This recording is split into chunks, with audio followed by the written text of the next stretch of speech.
ആ പറഞ്ഞതും വാസുട്ടിയുടെ ഓട്ടം തുടങ്ങിയല്ലോ.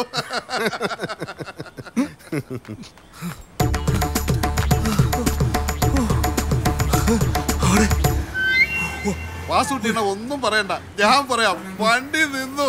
രാജാ പോയി വണ്ടി എടുത്തേ. വാസുട്ടിയണ്ണ വണ്ടി കയറിക്കേ. പോയേ അച്ഛാ, അയാളെ കൊണ്ടുപോയി. എനിക്ക് വയ്യ. മഴയാണ്.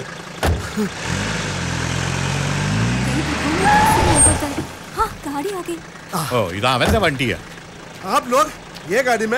ഹിന്ദി പറഞ്ഞാലും മലയാളം പറഞ്ഞാലും ഞങ്ങൾ ഈ വണ്ടിയെ കയറില്ല. ഞങ്ങൾ വേറെ വണ്ടി വിളിച്ചോളാം. ഒരു റിട്ടയർഡ് പട്ടാള മേധാവിയോടെ ഈ ചെക്കൻ അഹങ്കാരം കാണിച്ചു. അതൊക്കെ അറിയാതെ സംഭവിച്ചു പോയതാണ് പട്ടാളം. ഇവൻ എന്റെ മകനാ. ഇവൻ ചെയ്ത തെറ്റിന് ഞാൻ മാപ്പ് ചോദിക്കുന്നു. സാറും കുടുംബവും വണ്ടിയിലോട്ട് കയറിയാട്ടെ. ഇതുപോലെ 3-4 തന്നെ കൂടെ കിട്ടുവോ? അതെന്തിനാ സാറേ? നേരത്തെ നിർത്തി വെടിവെക്കാൻ. അത് പണ്ട്. ആ ഉണ്ട്, ഇനി പൊട്ടില്ല സാറേ. സാറ് വണ്ടിയിലോട്ട് കയറിയാട്ടെ. അച്ഛാ, അച്ഛന് വേറെ പണിയില്ലേ? ഞാൻ പോവോ? കണ്ടോ അവന്റെ അഹങ്കാരം? കണ്ടോ? ഓക്കെ, അഹങ്കാരം ഇവനാണല്ലോ. വണ്ടിക്കല്ലോ. വണ്ടി താനും ഓടിക്കോ? അപ്പൊ നിന്നാ പോരെ, കുഴിയിടണോ? ആ ലോ ഗാഡി മേ ബൈഠോ. ഓ, ഇപ്പൊ ഹിന്ദി നന്നായിട്ട് വരുന്നു. മോനെ ഒന്നിറങ്ങ. ഞാൻ ചില സമയം നിന്റെ അനിയനാകും, ചേട്ടനാകും, കൂട്ടുകാരനാകും. വളരെ കുറച്ച് സമയം അച്ഛനാകും. ഇപ്പൊ അച്ഛനാ, മുൻകോപിയായ അച്ഛൻ. ആ പെട്ടിയിലെടുത്ത് ഡിക്കി വെക്കടാ.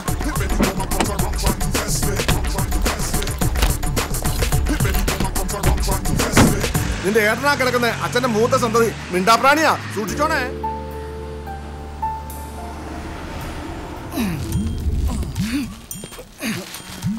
ഒന്നാഞ്ഞു തള്ളു. ഇതാക്രി വിലക്ക് വിറ്റുവിടടേ.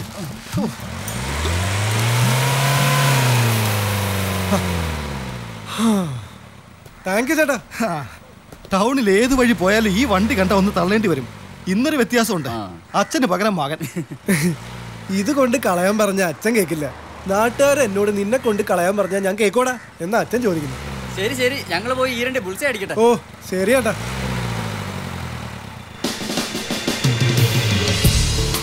വണ്ടി വിട്ടോ. ഈ വണ്ടി ഇപ്പൊ എങ്ങോട്ടും പോവില്ല.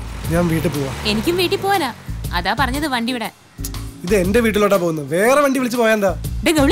ചൂടാവാതെ. പാറു, നീ ഇതെവിടുന്ന് പൊട്ടി വീണു? ഞാൻ ഇങ്ങനെ ഏറ്റവും പതുക്കെ പോകുന്നൊരു വണ്ടി തപ്പി നടക്കായിരുന്നു. പഴയൊരു വണ്ടി കണ്ടപ്പോ ഇതാണ് ഐഡിയലെന്ന് തോന്നി. അങ്ങനെ ചാടി കയറിയതാ. കഷ്ടകാലത്തിന് നീ. നിനക്ക് എവിടെ വീട്ടിൽ പോണോ? പക്ഷെ ഇത് എത്ര ദൂരം മര്യാദക്കാരനായിട്ട് പോകുന്നു പറയാൻ എനിക്ക് പറ്റില്ല. അത് സാരല്ല, ഇനി 2 മണിക്കൂറുണ്ട്. കറങ്ങി തിരിഞ്ഞ് എന്നെ 7 മണിക്ക് വീട്ടിൽ എത്തിച്ചാ മതി.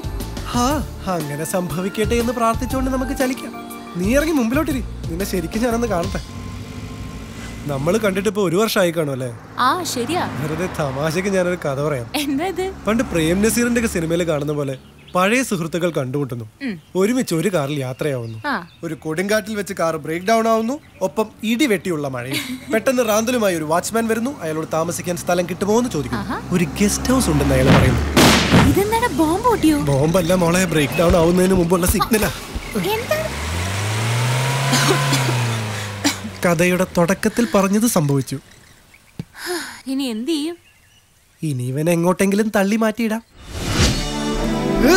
ഇനി നേരെ ഇരട്ടി മഴയും പെയ്ത് ആ വാച്ച്മാൻ കൂടെ വന്ന ആ സിനിമ കഥ പോലെയാവും.